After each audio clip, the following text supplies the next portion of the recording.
The numbers are in, and due to park closures, SeaWorld is seeing a dramatic drop in revenue.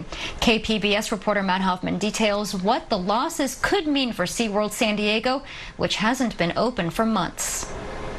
SeaWorld San Diego's parent company is reporting revenue down around 95% this quarter compared to last year, due in part to COVID-19 closures.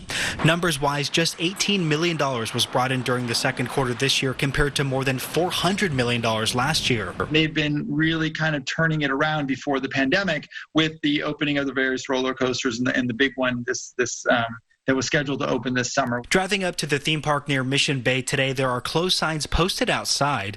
Due to the pandemic, SeaWorld San Diego has been shuttered since mid-March. We don't know how long this is going to last for theme parks, because this is the last big bastion of large crowds coming together all in one place. To help navigate uncertain months ahead, SeaWorld Entertainment has been busy raising some $700 million.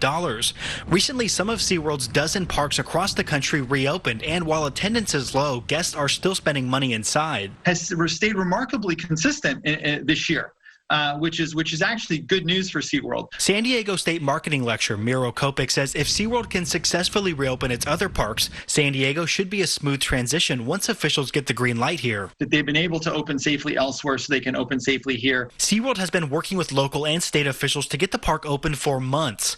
The pandemic has forced many companies to completely rethink the way they do business to stay alive. But Copic says SeaWorld opting to wait it out could pay off. One thing you don't want to do is really tarnish your brand and people say this is lame, and then that can impact future expectation and attendance. Even though the closure of SeaWorld San Diego is now months long, Copic says don't expect the company to be suffering long term. But I don't think it's going to hurt the brand. They've been around for a very, very long time, 50 years, and they are going to at least be here to stay. And certainly the parent company has enough cash on hand to ensure their survival for the next year plus. The San Diego Zoo, which brings in millions of visitors a year, has already reopened here.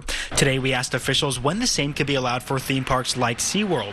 In a statement, the State Department of Public Health says theme parks pose a high risk for virus transmission, which is already elevated in our state. Matt Hoffman, KPBS News. Now for some major college football news. The